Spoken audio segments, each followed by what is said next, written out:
Is cancel culture the new weapon of mass destruction in political discourse? Our story begins in the vast digital landscape of social media, where a phenomenon known as cancel culture has taken root and flourished.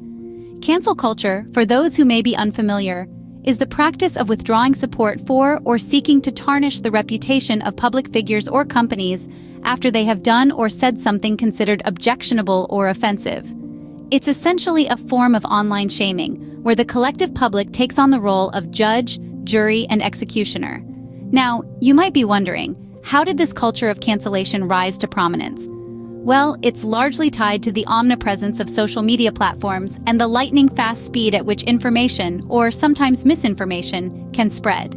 With a single tweet or post, millions of people can be reached in an instant, and reputations that took years to build can be tarnished in the blink of an eye. In recent years, we've seen cancel culture permeate political discourse. It's become a tool, some would argue a weapon, wielded by individuals and groups to hold politicians accountable or to discredit them. From seasoned politicians to fresh faces on the political scene, no one is immune. Take note, however, we're not delving into specifics just yet. We're painting with broad strokes here, setting the stage for a deeper dive into the matter in the scenes to come. But to give you a taste of what's to come, we've seen instances where long-standing politicians have been cancelled over past indiscretions, and promising political careers have been nipped in the bud due to a single misstep. As we see, cancel culture has quickly become a major player in our political conversations. But at what cost?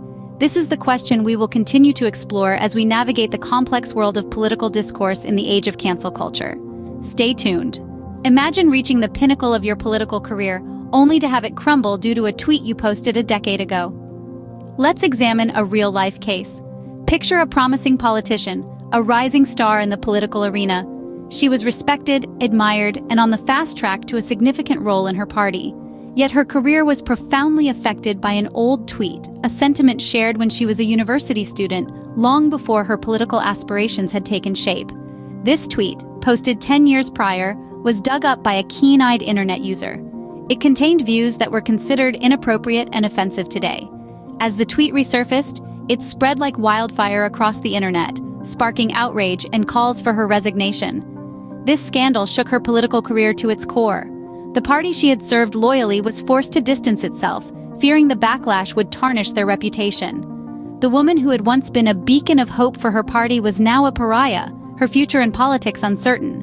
But the effects went beyond her personal career.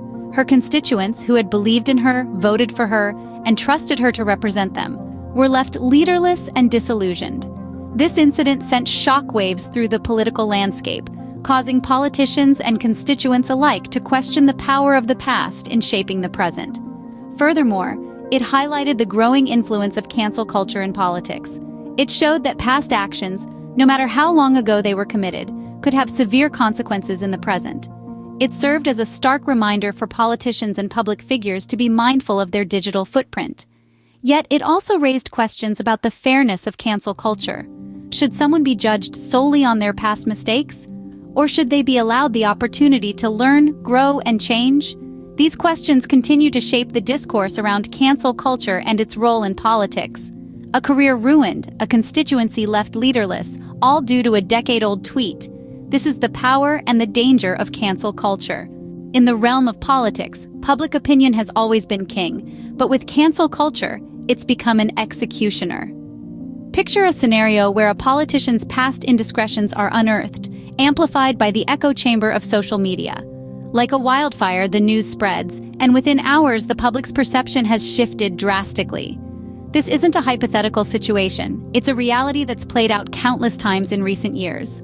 Cancel culture, the practice of withdrawing support for public figures in response to perceived offensive behavior, has become a powerful tool for political change. The public, armed with the power of social media, can now hold politicians directly accountable for their actions. But is this rapid public-led change always beneficial? Let's explore the two sides of this coin. On one hand, cancel culture can be an effective tool for unearthing truths and holding those in power accountable. It can act as a catalyst for change, pushing for the removal of individuals who have acted inappropriately or unjustly. This can lead to significant political change, as politicians are forced to confront their past actions and face the consequences. However, the other side of the coin presents a darker picture. Cancel culture can often be swift and unforgiving, leaving no room for dialogue or redemption. The court of public opinion can sometimes become a mob, driven more by outrage than by a desire for justice. This can lead to a culture of fear and self-censorship, where politicians are more concerned with avoiding controversy than they are with engaging in meaningful discourse. Furthermore, the rapid pace of cancel culture can lead to hasty decisions that don't always take into account the full context or complexity of a situation. This can result in the vilification of individuals based on misunderstandings or misinterpretations. When wielded responsibly, cancel culture can facilitate change, but when misused, it can lead to chaos. As we continue to navigate the age of cancel culture, it's crucial that we strive for balance, using public opinion as a tool for accountability, but not as a weapon for destruction. Cancel culture doesn't stop at the individual. It has a ripple effect that can change the course of political discourse. This statement might seem loaded, but let's unpack it. Just as a pebble tossed into a pond creates ripples that extend far beyond its point of entry, so too does cancel culture have far-reaching effects beyond the immediate individual or event. This phenomenon has the power to shape political discourse and, by extension, influence policies and legislation. Consider this. A politician, in response to the public's outcry over their controversial statements, may feel compelled to retract their words, issue public apologies, or even modify their policy positions. This is a clear example of how cancel culture can directly impact the political landscape. Moreover, the fear of being canceled might lead politicians to tread carefully in their public utterances and actions. They may lean towards more popular views or avoid contentious issues altogether. This self-censorship, while protecting them from potential backlash, could also hinder open and honest political discourse. On a larger scale, these individual changes can influence the political tides. Policymakers may become more responsive to public sentiment, leading to legislation that aligns more closely with current societal norms and values. For instance, in the wake of high-profile cancellations over issues like climate change denial or racial insensitivity, we've seen a shift in political rhetoric and policy. Politicians are now more likely to voice support for environmental sustainability and racial equality. This shift is not just limited to speeches but extends to tangible policy changes, such as the introduction of more stringent environmental regulations or the passing of laws aimed at promoting racial equity. However, it's important to remember that this ripple effect isn't always beneficial.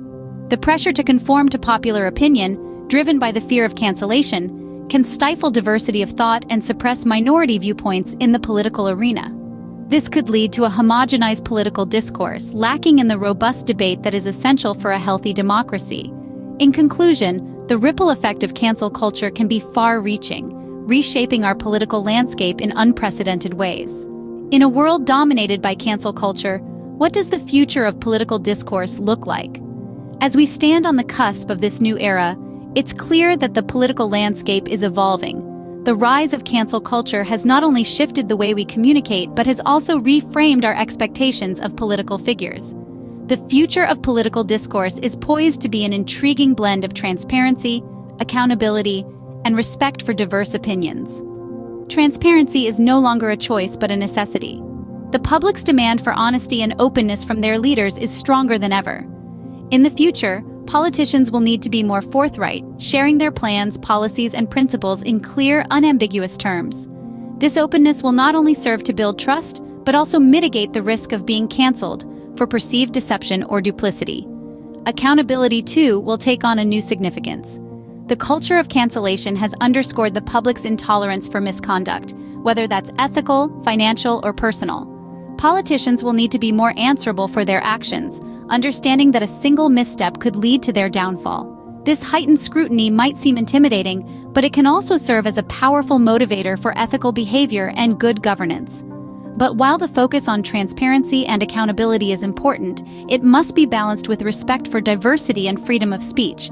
The future of political discourse cannot be a homogenized landscape where only one perspective is allowed to flourish. We must ensure that differing opinions are not silenced in the name of cancel culture, but rather are acknowledged and respected. This respect for diversity is what will enrich the political discourse, fostering a culture of open dialogue and constructive criticism. In the age of cancel culture, the future of political discourse hinges on our ability to balance accountability with respect for diversity and freedom of speech. As we face this new frontier, it's clear that the way we engage with politics is changing. But with change comes opportunity, and the potential for a more open, accountable, and diverse political landscape is something to be excited about.